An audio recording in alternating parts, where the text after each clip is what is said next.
Herzlich willkommen zu unserer neuen Serie Epigenetik, was sie bedeutet und wie wir sie für uns nutzen können. Kennst du diesen Satz, ich bin halt so? Der kommt manchmal ganz unschuldig daher, so als würde man sagen, ich mag halt keinen Spinat. Aber oft steckt dahinter was Größeres. Oder diesen Satz, der in Familien fast wie ein Naturgesetz gilt. Du bist halt wie dein Vater. Oder das hast du von deiner Mutter. Das ist meistens nicht böse gemeint, aber es klingt ein bisschen so, als hätte die Hebamme dir bei der Geburt ein Etikett auf die Stirn geklebt und gesagt, so, fertig, der nächste bitte. Aber manchmal trifft der Vergleich mit Vater oder Mutter sogar ja zu und manchmal trifft er sogar schmerzhaft zu. Und dann denkst du, okay, danke, das war jetzt keine Hilfe, das war eine Diagnose ohne Behandlung. Und ja, Gene spielen eine Rolle. Das ist nicht wegzudiskutieren. Aber heute will ich dir einen Gedanken mitgeben, der mir persönlich sehr geholfen hat, nicht in diesem Ist-halt-so-Modus hängen zu bleiben. Und dieser Gedanke heißt Epigenetik. Wenn dir dein innerer Algorithmus sagt, das Video ist gut, dann darf YouTube das auch wissen. Daumen hoch, Abo und du verpasst Folge 2 nicht.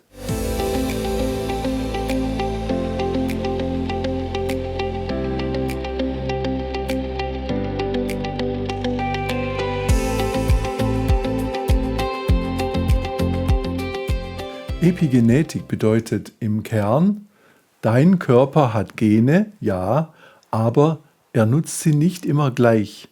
Die Gene sind da wie ein riesiges Archiv und Epigenetik beschreibt so etwas wie die Steuerung, welche Teile gerade laut sind und welche eher im Hintergrund bleiben. Stell dir die Gene wie ein Kochbuch vor, ein sehr dickes Kochbuch. So wie das hier zum Beispiel. Nicht so ein kleines Heftchen, die schnelle Küche in 10 Minuten oder Pasta, wie ich es hier habe, sondern eins zum Umblättern, wo du vom Umblättern fast schon Muskelkater kriegst. Da stehen vielleicht 1000 Rezepte drin, aber ganz ehrlich, du kochst nicht alles. Du kochst das, was gerade passt, was du kennst, was du brauchst, was zu deiner Situation passt. Und Epigenetik ist wie diese kleinen Klebezettel im Kochbuch. Das hier funktioniert gerade gut, das lassen wir vorläufig lieber weg, davon nur eine kleine Portion. Das Kochbuch bleibt gleich, aber was am Ende auf dem Teller landet, kann sich verändern.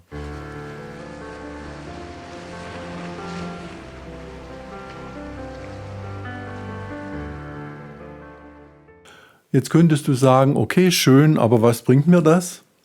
Und hier kommt jetzt der praktische Teil.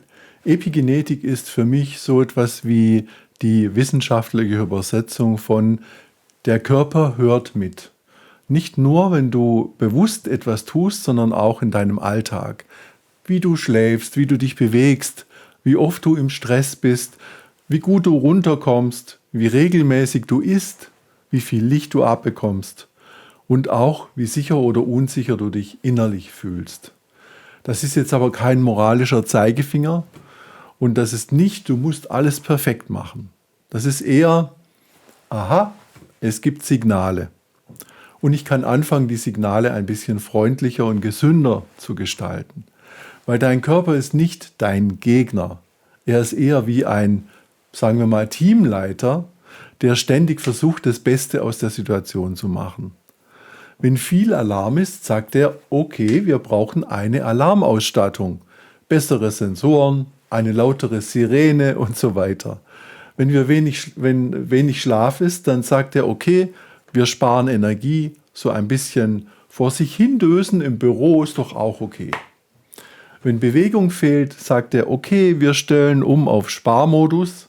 Muskeln können wir vernachlässigen und was jetzt zu viel an Essen reinkommt, das speichern wir einfach. Der Körper ist nicht beleidigt, er reagiert einfach.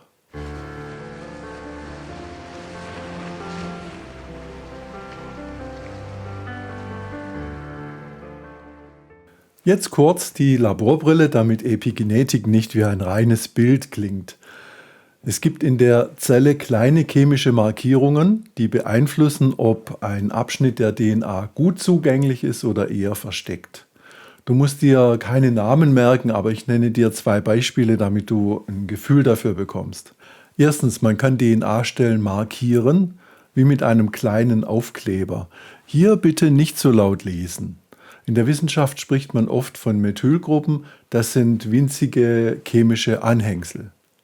Zweitens, die DNA ist um Proteine gewickelt, wie ein Faden um Spulen. Wenn die Wicklung sehr fest ist, kommst du schlecht dran. Wenn sie locker ist, kommst du leichter dran. Auch das kann die Zelle über Markierungen beeinflussen. Und dann gibt es noch weitere Ebenen, so eine Art Regie-Team in der Zelle, das mitentscheidet, welche Botschaften überhaupt übersetzt werden. Oft hört man, positiv denken ist entscheidend. Ja, natürlich hilft es, positiv zu denken, sonst würde ja niemand jemals etwas Positives anfangen.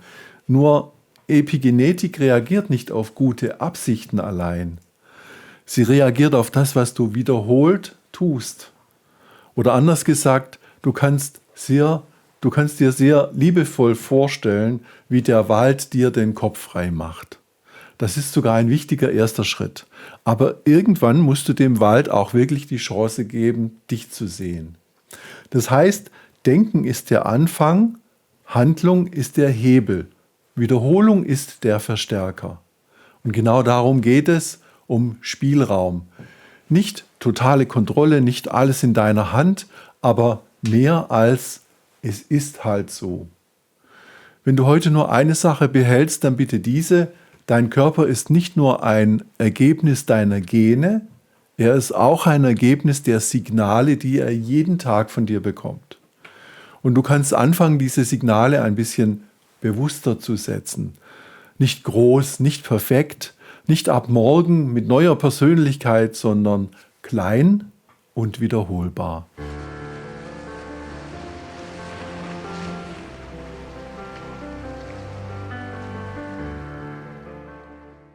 Zur Übung gibt es übrigens ein Arbeitsblatt, damit du nicht alles im Kopf jonglieren musst.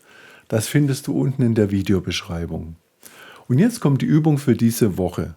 Veränderung ist nämlich selten wie Schwerkraft, die einfach da ist. Eher wie Zähneputzen. Du musst es schon selber machen. Jeden Tag. Und ja, manchmal hat man keine Lust dazu, tut's aber trotzdem. Die Idee ist simpel. Du gibst deinem System jeden Tag ein bewusstes Signal und schaust abends, ob du es wirklich getan hast oder ob du wieder erfolgreich nur drüber nachgedacht hast. Schritt 1. Morgens entscheiden, 30 Sekunden. Morgens stellst du dir eine Frage.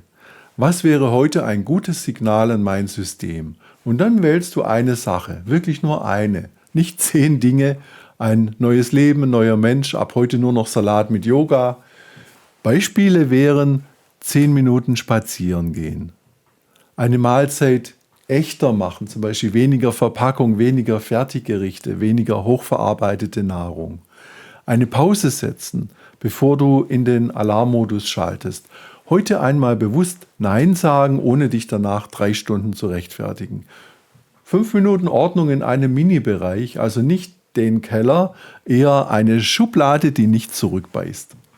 Wichtig, es sollte dich ein bisschen strecken, aber nicht zerlegen. Wir wollen Training, nicht einen Sprint, der nach 200 Metern endet.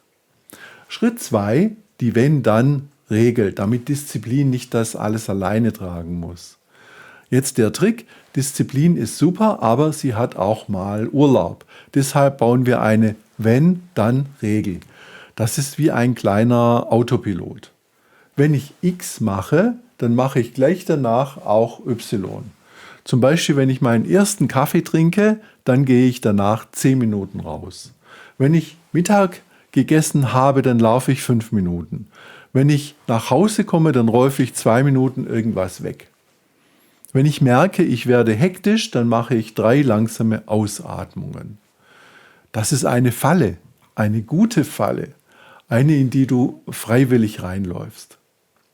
Schritt 3, abends notieren nur in 2 Minuten. Abends schreibst du dir 3 Zeilen auf. Kurz und ehrlich. Mein Signal war heute wahr, dann kommt das, was du dir vorgenommen hast. Habe ich es gemacht? Ja, teilweise nein. Und teilweise ist ein echter Zustand, also kein Ausrede-Abo. Was hat sich verändert? Energie, Stimmung, Ruhe, Fokus. Und wenn du es nicht gemacht hast, dann bitte keine Selbstgespräche wie ein schlecht gelaunter Personal Trainer, du bist schwach. Nein, stattdessen die Lernfrage, was hat mich denn gehindert und wie mache ich es morgen einfacher? Beispiele: Ich wollte eigentlich 30 Minuten laufen, ich hätte doch aber auch einfach nur 10 Minuten sagen können. Morgen 10 Minuten. Oder ich hatte keinen Trigger. Morgen sofort nach dem Mittagessen. Oder ich habe es zu spät eingeplant. Morgen direkt nach dem Badezimmer. Wenn du es noch greifbarer willst, gib dir selbst Punkte. Keine Angst, das soll kein Zeugnis werden, sondern nur ein Spiegel. 0 Punkte heißt nicht gemacht. 1 Punkt teilweise gemacht, 2 Punkte heißt gemacht. Ziel ist aber nicht absolute Perfektion. Ziel ist die Wiederholung. Epigenetik ist nämlich nicht einmal groß und dann fertig. Epigenetik ist eher wie ein gutes Lied. Du musst es öfter hören, bis dein System mitsingt. Und am Ende der Woche schaust du auf deine Notizen und fragst dich nur, welche Art von Signal tut mir wirklich gut und welches war vielleicht zu groß für einen Tag. Und woran merkst du, dass es wirkt? Vielleicht bist du tagsüber etwas stabiler, vielleicht ist dein Kopf ein bisschen klarer, vielleicht brauchst du weniger Innenverhandlung, vielleicht reagierst du nicht ganz so automatisch, sondern hast kurz Luft dazwischen. Und jetzt kommt der Punkt, du hast damit nicht deine DNA neu geschrieben, aber du hast deinem System 7 Tage hintereinander ein Signal gegeben. Wiederholung statt Wunsch. Und genau so entsteht in der Epigenetik der Spielraum. Nicht über Nacht, sondern über Muster. Wenn du nach 7 Tagen merkst, hey, das funktioniert, dann hast du etwas geschafft, was viele nicht schaffen. Du hast nicht nur verstanden, dass es Hebel gibt, du hast sie auch benutzt. Und das ist der Anfang von echter Veränderung. Und jetzt bin ich neugierig, welches Signal willst du morgen ausprobieren? Bewegung, Essen, Pause, ein klares Nein, irgendwas Kleines, was dir gut tut? Schreib es mir doch gerne in die Kommentare. In Folge 2 nächste Woche geht es um Stress als Signal. Wie oft ist dein System im Alarm und wie kommst du wieder raus? Ich freue mich schon, dich dann zu sehen. Bis nächste Woche in Folge 2.